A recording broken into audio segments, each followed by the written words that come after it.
정부의 강경 대응에 화물연대도 정부의 업무 개시 명령을 취소해달라는 행정소송을 냈습니다.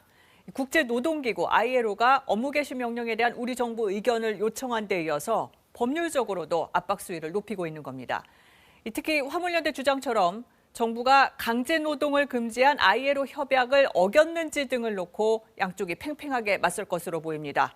핵심 쟁점들 홍성희 기자가 분석했습니다. 국제노동기구 ILO의 핵심 협약 3개는 국회 비준에 따라 지난 2월부터 국내법과 같은 효력을 갖습니다. 이번 파업과 관련한 쟁점은 강제노동에 관한 협약인 29호입니다. 29호 전문을 보면 모든 형태의 강제노동을 금지한다. 여기엔 처벌 위협하에 강요받는 모든 노동이나 서비스가 포함된다고 돼 있습니다. 화물연대는 정부가 업무 개시 명령을 통해 처벌을 위협하며 노동을 강요한 만큼 협약 위반이라고 주장합니다. 그러나 정부는 받아들일 수 없다는 입장입니다.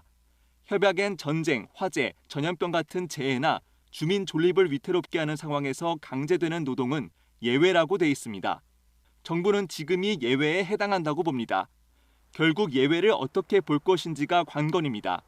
ILO의 이행 감독 기구인 결사의 자유위원회는 운송회사의 서비스 중단은 국가 비상사태를 초래한 것으로 인정할 수 없다고 판단한 적이 있습니다.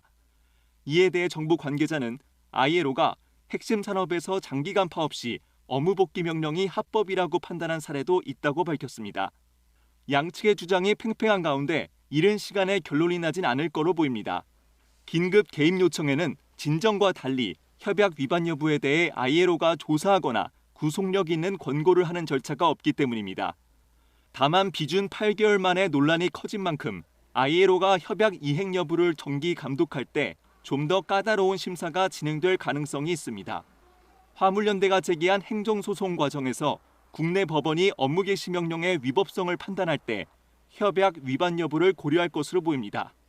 그 협약도 일종의 국내법과 동일한 효력을 갖게 되는 법률적 효력을 갖고 있으므로 법원에서는 그러한 견지에서 업무 개시 명령이 강제노동에 해당되는지 여부도 함께 고려해서 판단할 가능성도 있습니다.